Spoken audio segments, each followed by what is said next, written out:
Good morning, students. Today we will see our chapter number 5, Anita and the Honeybees, part 3. आज मैं total 2 videos send कर रही हूँ जो कि है एक पार्ट 2 का और एक ये पार्ट 3 का. ठीक है, तो आज के लेक्चर में 2 वीडियोस होंगे, पार्ट 2 एंड पार्ट 3. तो लेट स्टार्ट. पार्ट 3 में क्या दिया हुआ है.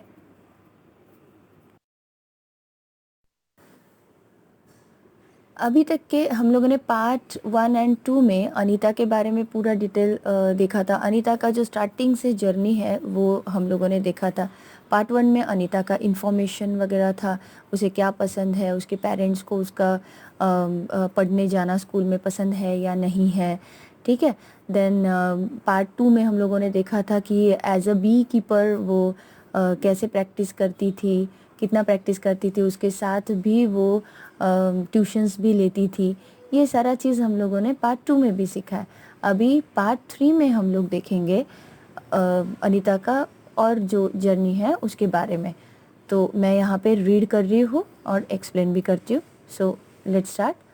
Anita is known by everyone in all the village nearby. She goes to all the village meetings and talks about how important it is for everyone to study. Sometimes people make fun of her, but Anita knows what she has to do. Anita जो है, अभी अनीता को सारे लोग पहचानने लगे थे, उसके विलेज में भी और उसके जो आजू बाजू के विलेजेस भी है वहाँ के भी लोग अनीता को बहुत अच्छे से पहचानते थे. वो अपने विलेज के साथ साथ आजू बाजू के विलेज में भी जाती थी, वहाँ पे मीटिंग्स लेती थी, वहाँ पे स्टडी का इम्पोर्टेंस सबको बताती थी. लेकिन कभी कभी कुछ कुछ जो लोग हैं वो उसके ऊपर हंसते भी थे, उसका मजाक उड़ाते थे. लेकिन अनीता को पता था कि उसे क्या करना है. अनीता उनके तरफ ध्यान देती नहीं थी. Anita wants to become a wholesaler so that she can help the villagers to get the right price for their honey. Anita जो थी वो एक होलसेलर की तरह बन गई थी, यानी कि उसको विलेजर्स को हेल्प भी करना था, स्टडी के बारे में बताना भी था, and to get the right price for their honey. और जो वो हनी बनाती थी उसका भी उसको अच्छा प्राइस भी वो विलेजर्स को देना था, होलसेलर प्राइस भी हनी का उसको देना था, और जिससे उसे भी उसका भी बिजनेस चलता था. ओके. अब इसके ऊपर कुछ क्वेश्चंस यहाँ पे पूछे गए हैं. Find out. Number 1, Anita and other people of the village get rupees 35 for 1 kilogram of honey. How much does 1 kilogram of honey cost in your city? यानी कि अनीता और अनीता को जो हेल्प करने वाले जो विलेज के लोग थे उनको 1 किलोग्राम हनी के ऊपर ₹35 मिलता था. तो आपको बताना है कि आपके विलेज में 1 किलोग्राम हनी का कॉस्ट क्या है. तो मैंने यहाँ पे आंसर लिखा है 1 kilogram of honey cost ₹345 in my village. यानी मेरे गांव में 1 किलोग्राम हनी का प्राइस है ₹345. देन है number 2, is Honey used in your house? What is it used for? क्या आपके घर में हनी यूज़ होता है और उसका क्या यूज़ होता है? तो आंसर है yes, Honey is used in my house as sweeteners in foods. Also I eat honey with bread. यानी मेरे घर में हनी का यूज़ होता है as a sweeteners in foods. यानी कुछ खाने मीठा आइटम, खाने का मीठा आइटम, या फिर समटाइम्स कभी हम मिल्क में स्वीटनेस आने के लिए मिल्क में भी हम लोग हनी मिक्स करके पीते हैं. और मैं ब्रेड के साथ भी हनी खाता हूँ. ठीक है. Also I eat Honey with bread. आप भी खाते हो ना ब्रेड के साथ हनी उस पर स्प्रेड करके, आप भी खाते हो. तो ये है इसका answer. Every beehive has one queen bee that lays eggs. Most of the bees in a hive are worker bees. These bees work whole day. यहाँ बताया गया है कि जो beehive है, हर एक beehive में एक क्वीन बी होती है, एक रानी होती है, बीज की रानी होती है जो एग्स देती है, ठीक है, जो एग्स देती है। और बाकी के जो बीज होते हैं beehive में के बाकी के जो बीज होते हैं वो सारे वर्कर बीज होते हैं, यानी कि वो पूरा दिन काम ही करते रहते हैं।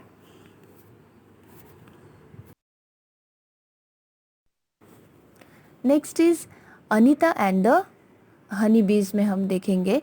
मैं यहाँ पे पढ़ रही हूँ, ठीक है, और आपको एक्सप्लेन भी करती हूँ। Let's see. They fly around flowers, they collect nectar from flowers to make honey. When any bee finds flowers with nectar, it does a special kind of dance by which other bees can know where the nectar is. The worker bees are very important for the hive. Without them, there would be neither hive nor any nectar collection. All the bees in the hive would go hungry. यानी यहाँ पे बताया है कि जैसे एक queen होती है, हर बीहाइव में एक क्वीन होती है जो कि एग्स देती है, और बाकी के जो बीज होते हैं वो सारे वर्कर होते हैं जो सारे पूरा दिन भर वर्क करते रहते हैं। तो वो वर्क क्या करते हैं, तो वो फ्लावर्स के अराउंड फ्लाई करते रहते हैं। देन वो क्या करते हैं, वो फ्लावर्स में से नेक्टर निकाल के फिर उसका हनी बनाते हैं, ठीक है। जब एक कोई भी हनी बीज जो है वो पहले क्या करती है, फ्लावर्स के ऊपर जा के फ्लावर्स का नेक्टर चूज़ करती है, नेक्टर निकालती है। जहाँ पे उसको फ्लावर में नेक्टर दिखा कि हाँ ये फ्लावर में नेक्टर है, तो वो क्या करती थी, वो एक स्पेशल काइंड ऑफ डांस करती थी, जिसके कारण बाकी के जो हनी बीज है वो उनको पता चल जाता था कि अरे ये फ्लावर में नेक्टर है। तो फिर बाकी की भी हनी बीज वहाँ पे उड़ के जाती है और वो फ्लावर से नेक्टर सक करती है। The worker bees are very important for the hive. ये वर्कर बीज तो ऑब्वियसली वेरी इंपॉर्टेंट है, क्योंकि जब तक के ये वर्कर्स नहीं रहेंगे तब तक के ना बीहाइव रहेगा और ना ही हनी बनेगा, ना ही नेक्टर्स वो कलेक्ट कर पाएंगे, और नेक्टर अगर कलेक्ट नहीं करेंगे तो हनी भी नहीं बनेगा, है ना। तो all the bees in the hive would go hungry. तो ये जो सारे जो बीज है वो हनी बीज बहुत इम्पॉर्टेंट है, वर्कर हनी बीज, जिसके कारण ही एक बीहाइव बनेगा, जिससे ही वो नेक्टर कलेक्ट करके हनी भी बनेगा, ठीक है। अभी इसके ऊपर कुछ क्वेश्चन पूछे हैं, जैसे number 1, which are other insects that live together in a group like honey bees. यानी यहाँ पे पूछा है कि हनी बीज की तरह और कोई ऐसे इंसेक्ट्स है जो कि ग्रुप्स में रहते हैं। तो यस, इसमें है एंट ऐसे इंसेक्ट्स है जो ग्रुप में रहते हैं, है ना, और बाकी अदर्स भी इंसेक्ट्स है कुछ जो ग्रुप्स में रहते हैं।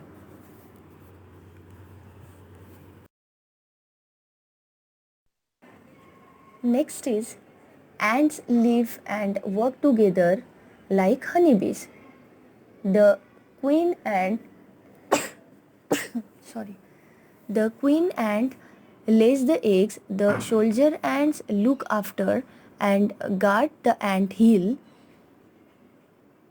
Worker ants are always busy looking for food and bringing it to the ant hill. Termites and wasps also live like this.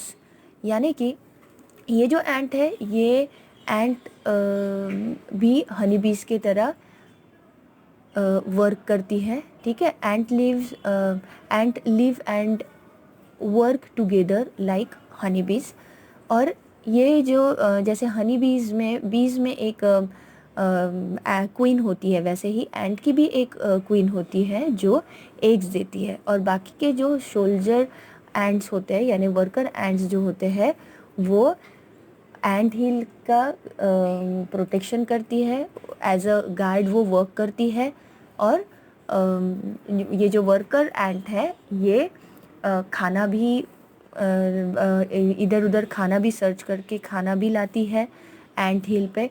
वैसे ही टर्माइट्स एंड वास्प जो है, टर्माइट्स यानी कि एक इंसेक्ट है जो वुड वुड कटर जैसा होता है, वुड खाता है, ठीक है, उसे बोलते हैं हम टर्माइट्स। और वास्प भी एक हनी बीज की तरह ही दिखने वाला छोटा सा इंसेक्ट है जिसके ऊपर भी येलो एंड ब्लैक ये होते हैं, स्ट्रिप्स होते हैं, ठीक है। वो भी वैसे ही हनी बीज एंड एंट की तरह ही अपना जीवन बिताते हैं, वैसे ही जीते हैं। अब यहाँ पे कुछ क्वेश्चंस पूछे हैं। Have you seen where ants live?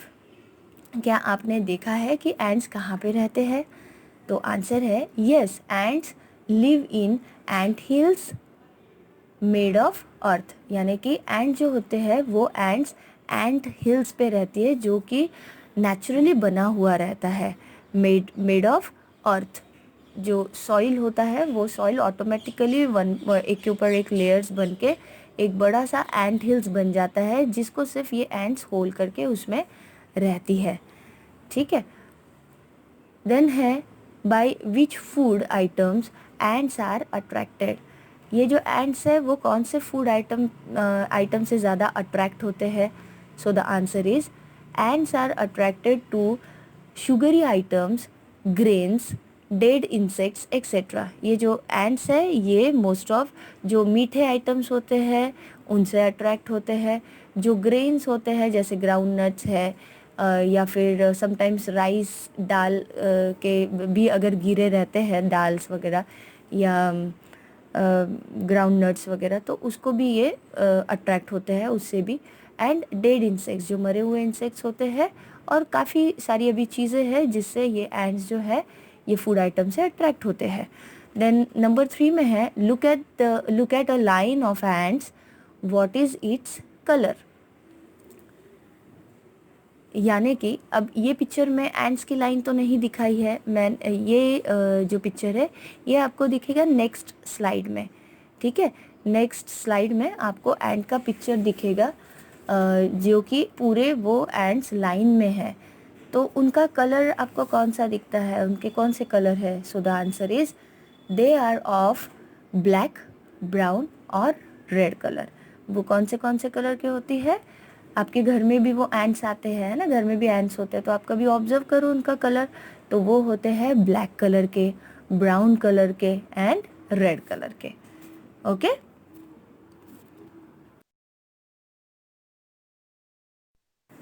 Next question, have you been beaten by an ant?